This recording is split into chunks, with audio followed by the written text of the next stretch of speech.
सा खुलुमबाय दिनै जि 80थि खौसेथि बर' सुबुं आफादनि बोसोरसालिया जि जुथुमा जोंनि कार्बि आंलंआव जागोन। दा बेवहाय दासिम दाखालिसो 6 तारिखआव जोंनि कार्बि आंलं अट'नमास काउन्सिलनि मानगोनां मावफुं सोद्रोमा डक्टर तुलिराम ब्रह्मांगे बिथाङा गाहाय खुन्थिया गायसनफैयो। बे समनिफ्रायनो दिनैसिम जिखिनि माने प्रग्रेस हिसाबै जिखिनि मावनांगौ बे खामानिया जोरदार भाबै सोलिगासिनो दङ। लोगोसेयैनो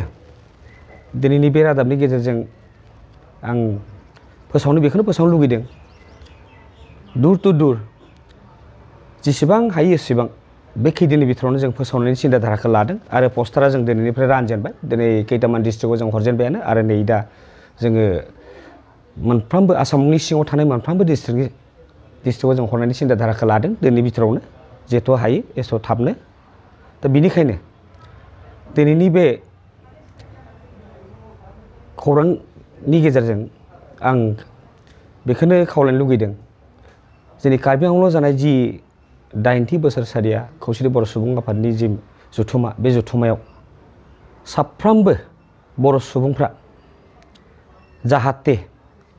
फैगौ जानो गोनां 25, 26, 27 जि फेब्रुवारिनि जि जुथुमा, बे जुथुमायाव बयबो जाहाथे लैहोर लैहोर बाहागो लानानै जाहाथे माने जाफुंसार होयो, बिनि थाखाय आं साफ्रोमबो बर'फोरखौ आं खावलायबाय। लोगोसेयैनो आं बेखौबो खावलायबावनो लुगैदों दि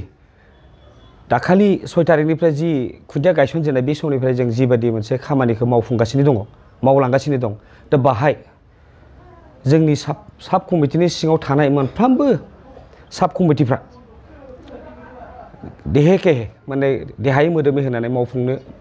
नाजागासिनो दं, मावगासिनो दङ। दा समनि गेजेराव बे खामानिया जाफुंसारगोन, बे फुरा माने मोनसे आसा खालामनो हायो। लोगोसेयैनो आङो फोसावदिं दालाइ आफादनि जानानै बेखौनो फोसावबावनो लुगैदों दि लोगोसेयैनो दिनै नैबे रादाबनि गेजेरजों आङो फोसावदिं दालाइ आफादनि जानानै गथाय आसामनि बर' सुबुंफोरखौ खावलायबावनो लुगैदों,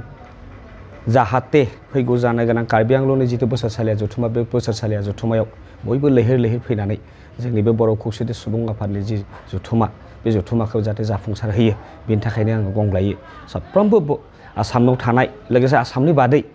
गुबुन गुबुन हादोराव थानाय जेरै नेपाल, बांलादेश बायदि हादोराव थानाय बर' सुबुंफोरनिसिम आं खावलायबावदों, नोंथांमोनाबो जाहाथे बे जोंनि जानो गोनां जिथु कार्बि आंलंनि लांहिन नोगोराव जानाय बे बर' खौसेथि सुबुं आफादनि जि 80थि बोसोरसालिया जुथुमा, बे जुथुमायाव जाहाथे बयबो फैनानै जाफुंसार होयो, बिनि थाखाय आं बयखौबो